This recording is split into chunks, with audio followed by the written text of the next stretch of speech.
Hello there, and welcome back to the Midland Earth channel. We are back with our full review of Daredevil Born Again, Season 2, Episode 6. It is 6, isn't it? Yeah.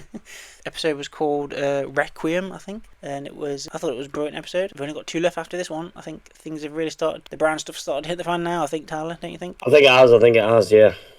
Yeah, we are going to give you our views on the episode, what we liked, what we didn't like, and where we think the last 2 are going to go. Where do we want to start, Tyler? Do you think? What we like? What I liked about it was I felt like it was more Daniel centric this week. I mean, obviously he's a central character anyway, but I liked the plot with him and Book this week more than I did last week. Because last week was just more about the intensity, whereas this week it was more about Book again guiding him, like, yo, this is how it's got to be if you want to stay in line, if you want to be in the big ball game. Yeah, I suppose it was kind of a Daniel-centric episode, but obviously there was quite a lot of big action in this scene as well. We had the return of a much anticipated character finally. I feel like I already knew who it was, and well, I think most people did, but just how they reintroduced her character was just top notch. Yeah. Like no real introduction about who she is, because everybody knows who she is. Just like fly kicking anti-vigilante task force around her house while her daughter plays with a flashbang. Oh, it wasn't them though, was it? It was it was Charles's people that work for Charles, yeah, which was interesting. Yeah, it was Charles's, man. But yeah, them anyway. But yeah, that was funny. Yeah. Apparently, the daughter is actually a Marvel character. It's not just made up for the show. She actually is like a hero in Marvel. I didn't know that. I think she's the 5th iteration of Captain America. Oh, is she? That's cool. Yeah, she's a future Captain America. I think she's Captain America 2077 off the top of my head. Is that like when it like jumps into the future then? Yeah, like looking a bit into it, obviously when we found out, like it doesn't say who her dad is, but I feel like it's kind of obvious who her dad is. And she does actually come and meet both of her parents. So it's a bit like back when we had a character named Kang. It's like how Kang is from the near the far future, but obviously comes back. She's a bit like that. Like I think she does teleport back and see her parents, but I think she flits about. She's not a main character, but then when she takes on the mantle of Captain America, she obviously becomes a bit more mainstream. I like how they're planting all these seeds for like future heroes down the line, all these like young characters, aren't they? It's quite fun. Yeah, they really are sowing the seeds now. For decades to come, essentially, unless they're gonna have like a huge time jump. Deadpool says it first, till they're 90. But yeah, I did like the Daniel stuff. But again, BB's doing that thing where she's all like, "Oh yeah, I like you," and then like, but we don't know. I feel like with these 2 characters, they're playing things really close to the like chest, aren't they? Like they're not giving away if either of them is playing the other one. You know what I mean? They're playing it really like, oh, do they like each other? Do they not like each other? Are they both like manipulating each other? Like they're not giving away where the characters are going, are they really? Like it's really hard to tell. Well, I liked how, like, I said to Ruby, I was like, oh, if these 2 don't like at least lock lips at least once, and then I was like, oh, it's gonna happen. And then the fact that like Daniel was the one this time that went, no, I'm not having this. I'm not having this. Yeah, I feel like it's going to be more. It's getting more and more likely that he is going to like save her and then die. Like the more that time goes on. Yeah, that's what I'm saying. I think he's definitely going to sacrifice himself for her, which is sad. I'm not looking forward to that because I like Daniel as a character. But like, do you reckon he'll like Fisk will get like dead suspicious of her and then he'll say it was him or something? Do you think to like save her? Like he was the leak, maybe. Yeah, it could go that way. And like, oh yeah, it was me that was doing all the Mayor Fisk stuff, and like on that, what's it, City Without Fear stuff or whatever. Maybe take the hit literally. I mean, you might read it and see it differently to how I did, but I don't know if you agree. But with Book, I think he knows at this point BB's the leak, but I think that shows that like he's a bit more of a like range of a character. He isn't just the goon that works with Fisk. I feel like he has his own actions, and at the minute he's thinking there's no benefit to me announcing that BB's the leak. I think he knows that, even though Daniel denies it. What do you think? I think it's blatantly obvious that Book knows that. What do you think Book's like ultimate plan is? Because now he's got this thing with Heather as well, isn't he, going on? What do you think that So that was a very emotionally charged scene between him and Heather, wasn't it? Like it was. They say that hindsight is with the information what we're not supposed to know yet, knowing where she's going, even though we all thought it was going to go that way. I'm now starting to think because he made her do that, which would lead her into blank in season 3. I'm thinking maybe he's actually not working for Fisk. Maybe he's working for Charles now that we know that Charles is after wanting a team of vigilantes through, and obviously he works with Val. So I feel like maybe he's trying to guide her that way. He knows that by bringing up her trauma, she's going to start to like that and then go down that path that we see her going down on the shoots of season 3. So I think his ultimate plan is not really aligning with Fisk. I feel like it's even been said in the program, but it's an age-old thing, like keep your friends close but your enemies closer. I feel like at this point he's staying at Fisk's side, but his values don't align with Fisk, and they never have.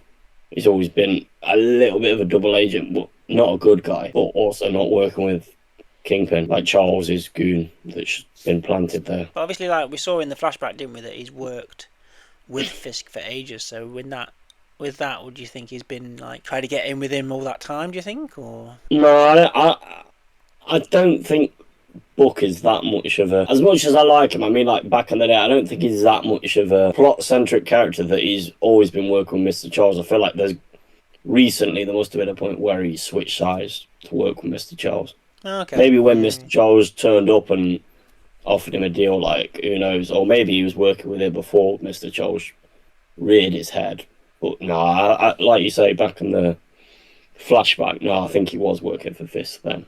But obviously, at that point, he was only just the hired assassin that Wesley suggested. Yeah, there's a lot of interesting stuff happening in this episode. What did you like how Fisk was used in this episode? You know, how like he barely said anything until like the very end. Yeah, That was really. I like that because it shows the fact. I think, as it says in the episode, like silence speaks many, many words, and I feel like the fact that he's silent is them showing us that because he hasn't just gone out on a mad one as we thought he would, that like it really has broken him. Like they've cracked his tough exterior wide open, and the almost the gooiness inside of him is showing. He's trying not to let it show, but like it's just the fact that like he seems a bit hopeless in some ways. Like he's trying to be this big man, this Kingpin, excuse the pun almost. I feel like now like he has just become a broken man. Like yeah, all right, he crushed the doctor, but I feel like that's just because the doctor was poor guy just turned up at the wrong time. But I think all of the action, so to speak, I suppose, in this episode was like emotionally driven, wasn't it? It wasn't just there for the sake of it, you know what I mean? Like when he crushed that guy, it was because he was still reeling from Vanessa's death, and he was just talking garbage at him. So just like, I'm just going to take my anger out on you right now. And then when later when Daredevil comes to see him, Matt's kind of like speaking the truth at him, isn't he? And he just doesn't want to admit that he doesn't want to hear it. He doesn't want to hear that Vanessa probably would have been better off not meeting him. So then he just beats the crap out of him. I mean, all right, like yeah, go on. That fight was awesome, though. I enjoyed that. But, I mean, yeah. I don't think I've ever seen him move that quick. Yeah. That punches were awesome. I wonder if that was Vincent D'Onofrio or was that the stunt double? That was mint. Who knows? I'd like to think it's Vincent. Thing is, he always sits there silently, but I think that's why he's one of my favourite actors, because when he was sitting silently this time, I didn't feel like it was I'm Wilson Fisk / Kingpin intimidation. I think it was I'm a broken man, and like you say, I think that's why it started off with just those two having a chat, and then when Matt started like touching a nerve, that's when he got angry again. Because like you said, I do think he realises that by chain reaction, Vanessa's death is on him. Well, literally, he hit that thing and it went to her head. So. Yeah, but I mean, like he's probably already feeling guilty about that. Yeah. I'm so intrigued to know where they're going to take these characters, because I feel like both. They did with the proper like doubling down on the whole like Daredevil and Kingpin are the same, like different sides of the same coin, aren't they? You know what I mean? The proper, because like he lost Foggy and now he's lost Vanessa kind of thing, and they're both kind of losing themselves in this fight against each other, aren't they? You know what I mean? They're becoming like people they don't want to be. I think one thing that we haven't discussed yet that I liked is the fact that they did something that I think was pretty ballsy. The fact that Karen was actually going to shoot Poindexter. Yeah, that was cool. Because because I liked that, but because most of the time you get like scenes like that where they like point the gun at them and then they decide last minute. But like it's the fact you actually hear the gun ring as he smacks out of her hand. Like I was like, oh, she legit pulled that trigger. Yeah, that was meant. I like the whole scene. To be fair, I think it's very understandable to see why Karen was the way she was. Like we said last episode, like you've brought the person that murdered, like arguably the person that means the most to both of you, into your home essentially. Like she's gonna have a reaction. It made me laugh how Matt was like, "Oh my god, can't believe you're doing this. Like, why are you like this?" And like, because you've brought the murderer of our best friend like into the home. Like I was gonna have a reaction. Like I don't understand why this is a shock to you that I'm like outraged.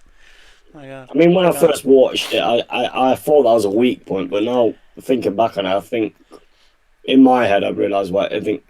So what I mean is one of the weaker points that now I understand more is the fact that we've got this badass Karen Page, and then she starts going on like the Karen Page battle from season 2 of the Netflix run. Like, oh no, I'm still upset about Wesley's death, but I feel like, and then I thought about it a bit. I thought because Poindexter's turned up and brought back these memories of Foggy, I feel like the tough nut Karen again, the same as Fisk, has had that shell broken a bit, and like we get back to the really emotional, like upset Karen about murdering someone. Because I'm thinking she's been a badass, like almost annoyingly, like every scene we see of Karen, she's just beating up the punching bag. I do think that it's just getting to a point of frustration with her now, that because, like she said, Matt keeps not killing people, and then they go on to cause the deaths of people that they care about. It's like obviously it started with like Ben Urich and stuff, didn't it? Because he got killed by Kingpin, like protecting her, and then obviously he's saved Kingpin from the bullet, and then died. I suppose technically, if I just feel like he saved Kingpin before Foggy died, didn't he? I'm sure he did at one point. Did Kingpin kill Ben? I thought did.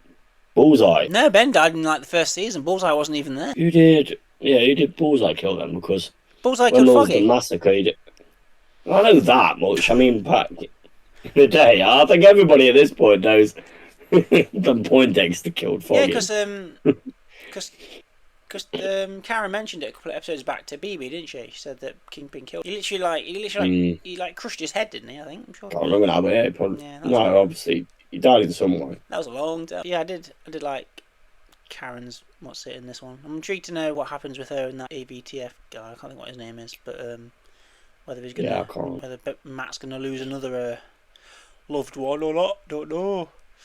But I feel like their relationship is very fractured at the minute because of the way that Karen views Matt's decision. I don't know where we're going to find. I can't imagine they're going to kill off another character. Surely, they're not going to kill Karen as well. I feel like that's a bit too. She might just leave again.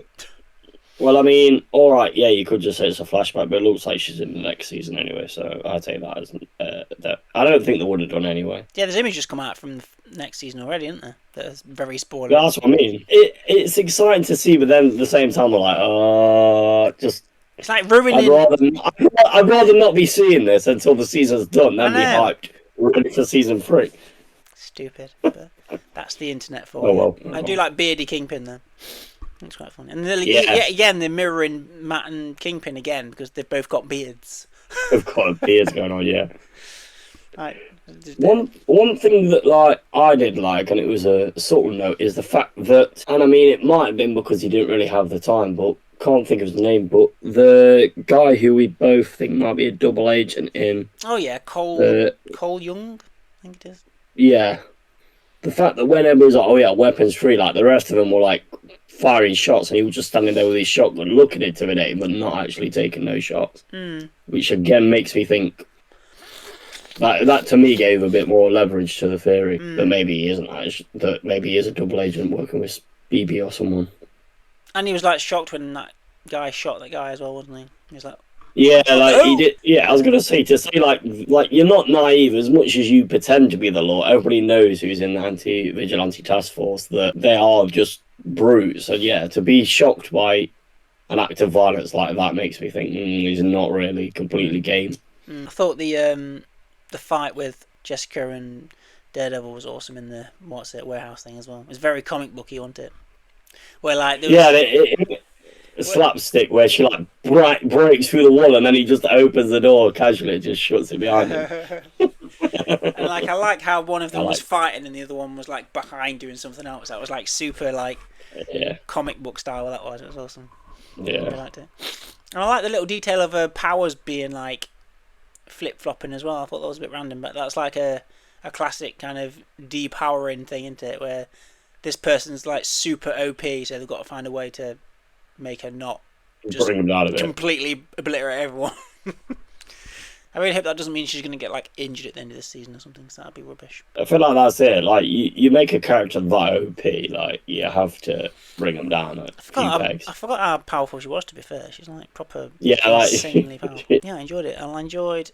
I think the pace is really ramping up now as well. Now we're getting towards the end, I think, as well. Like it's proper pedal to the metal now, isn't it? Oh, definitely. I just like how Matt's like literally just Daredevil all the time now as well. You're like you don't even see like Matt Murdock very often, do you now? Like he's literally in the suit all the time. I think he is going to sleep in that suit. You won't be able to tell either. To be honest, I feel like he's been the most casual dressed for the last couple of episodes, and by that I mean is he's took off his mask for 5 minutes, but he's still got the full get up going. That's how he has downtime. He just takes the mask off. I wonder if he'll be like full red by the time the season finishes again, or will it be like it was still in? I do like the flashes of red. Yes, yeah. Apparently, this is like the first original suit that they've had like for Daredevil ever, because it's not one or the other. It's like in between. Cool. I'm still part of the short collection of people that want the yellow She-Hulk suit back. Yeah, we haven't really seen any variation of suit this season, have we? Like we have other suits. No. Yeah, I wonder what Charles is going to do to like get Kingpin out of being the mayor. I mean, I think he'll go run into his boss Val, and obviously Val's in government as much as people know that she's a bit corrupt, and I feel like she'll say something that will get him out of power, or she'll go to. Again, I can't think of her name, is the sort of assistant who wants to run for mayor. Oh, yeah. Basically, amp her up so that, he loses the election, and after losing the election, he just loses everything. Because obviously people are turning against him already, as we saw. Yeah, I'm very intrigued to see. He's a numbered. I wonder if he'll go on the run or something, boss. Maybe, I don't know. Well, that's what everybody thinks he'll do. That's why he's growing the beard so no one knows who he is. But, I mean, maybe it's because Vince has got a distinctive face, but I could still tell it was him with a beard. I don't think it's that good of a disguise.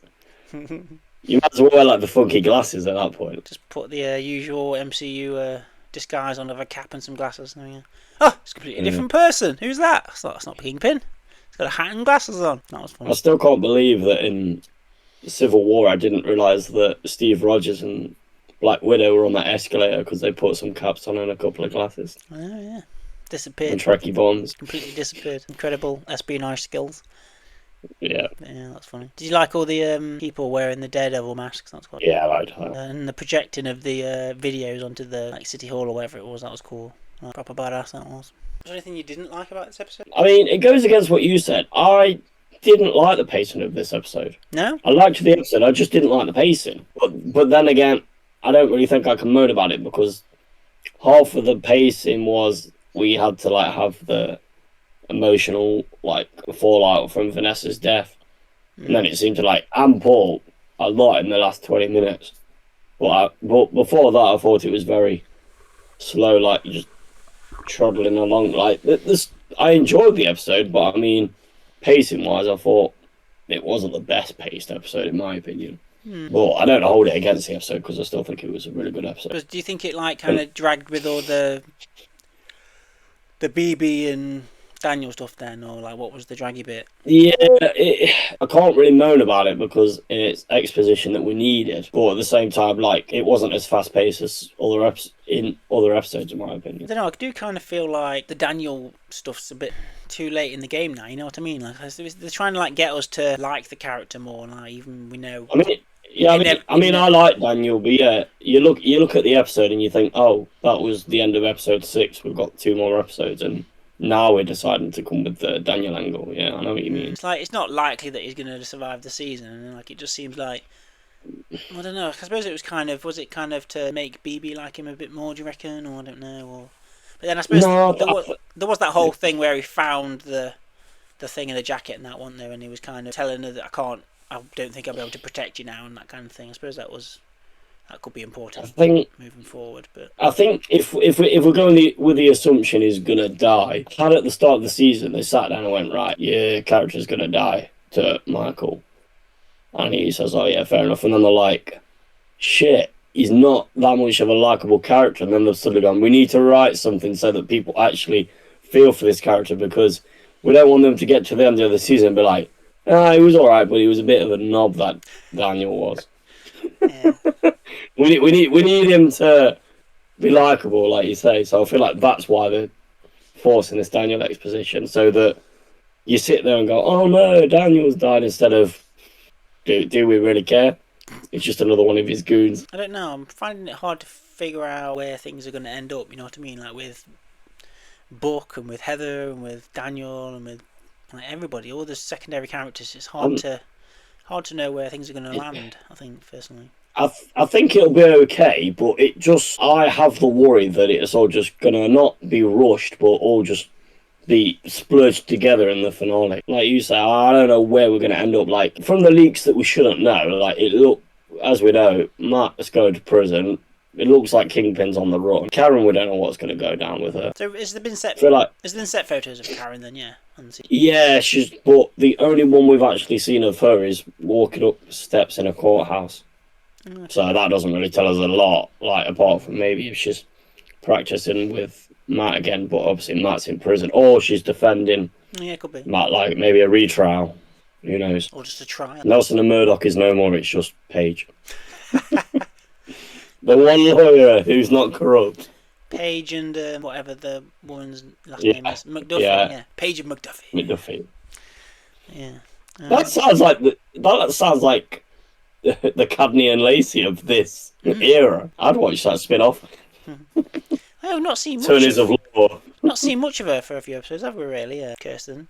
She kind of disappeared. I feel like she's not needed, like... Yeah, I suppose. I like her character, but I feel like they're like, I think they were basically, oh yeah, she's still here. Like, we may come back to this character at some point. She's all right. She's fine.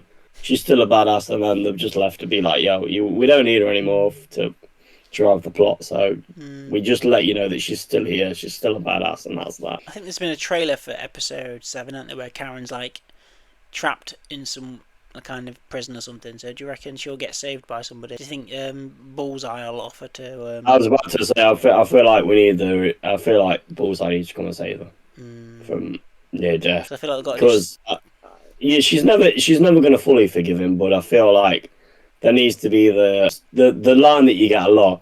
I don't forgive you, but I thank you and I understand. Or maybe he'll sacrifice himself for her, and she'll be like that tragic thing where she's like, you can't save me because you're traitor.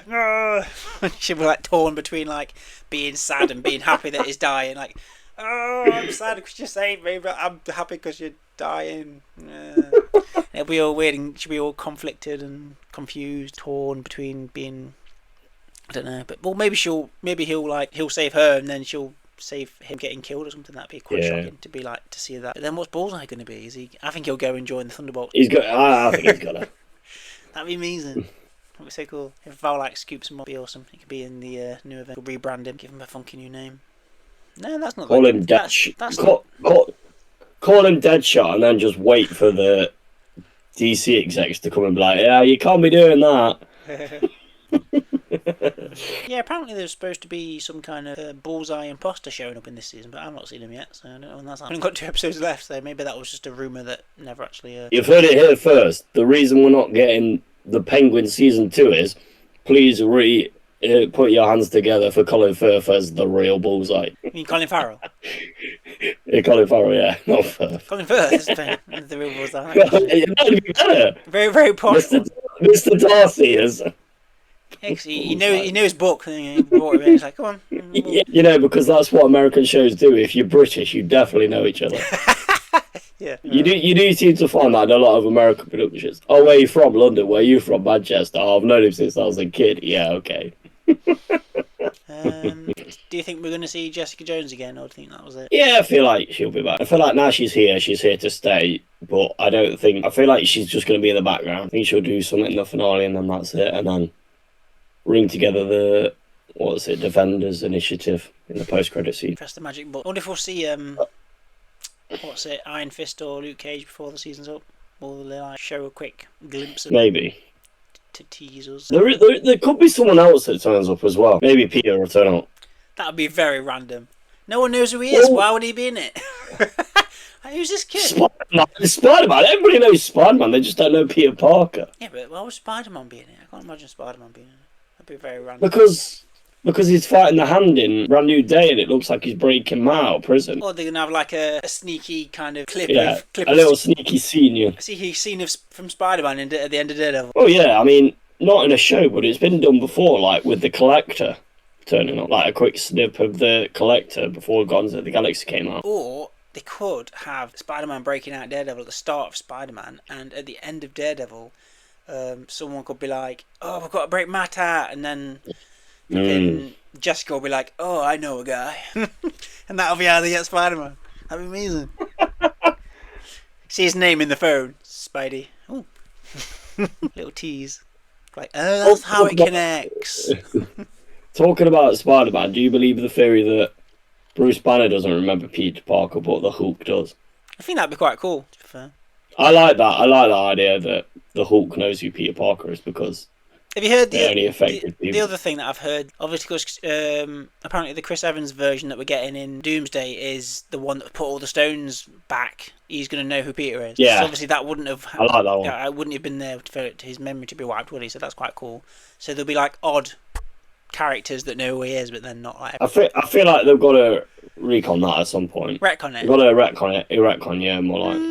I mean, everyone could just relearn who he is. He could just tell people. There's no reason for them to. I mean, obviously MJ and Ned and that are going to re-know, aren't they? But I don't know if they're going to do the whole Hobgoblin thing with Ned. You know, like, because in Brand New Day, he's trying to find out who Spider-Man is, isn't he? So, like, is that going to... Yeah. Are they going to twist it? I don't want him to turn into a Hobgoblin. I really don't. But they like teased it in, didn't they? No Way Home, where he was like, I will never turn against you and try and kill you. Turn evil and try and kill you. I feel like it would be a good... Because like, we've known Ned for ages. It's kind of like doing the, like, Aunt May thing, isn't it? Where we've known that character for ages, and then something tragic happens to them. You know what I mean? Talking about No Way Home, I really want them to have a reconversation with Tobey Maguire and what's it? I can't think of his name now. Tom Holland.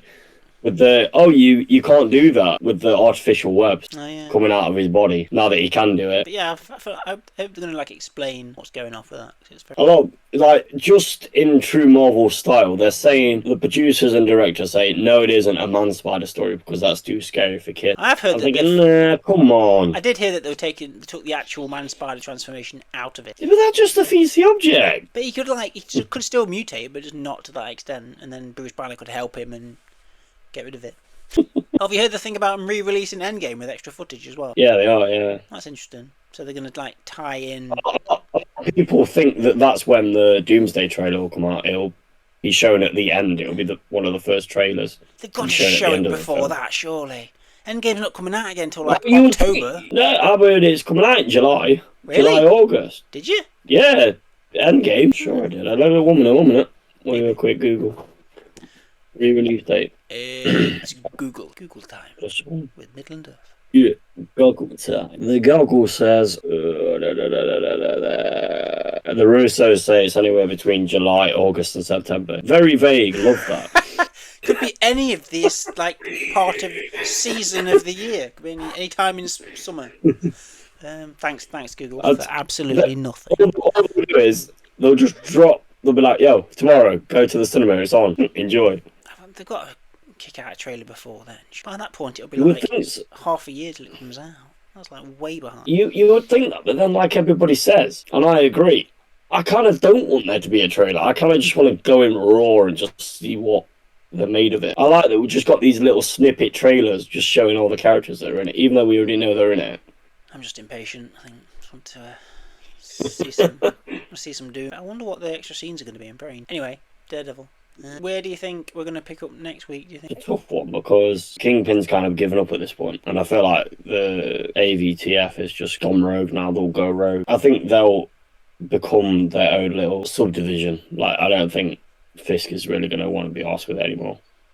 Well, surely when he goes out of office, they'll just disband it, won't they, by the new whoever takes over? It's not like they can just carry on doing. I think so, but then like any militia, any militia, it's like who's going to stand up against them? So then we need like a street level fight. Maybe the defenders can lock them all up in Red Hawk cages. Now it's your turn, bitch. No. I think what else to say about this, really. There was anything I didn't like. Not really. It was pretty good. I liked it. But yeah, like I said, I enjoyed the episode. I liked all the action. It was really good. I liked that it was emotionally motivated. I liked some of the imagery as well. You know, like when Kingpin was sat in the dark on his own, and you just get like Matt's like shadow coming over him with the horns and stuff. It looked cool. That was good. That's taken directly from a comic book. Yeah, I saw that. Yeah, that's cool.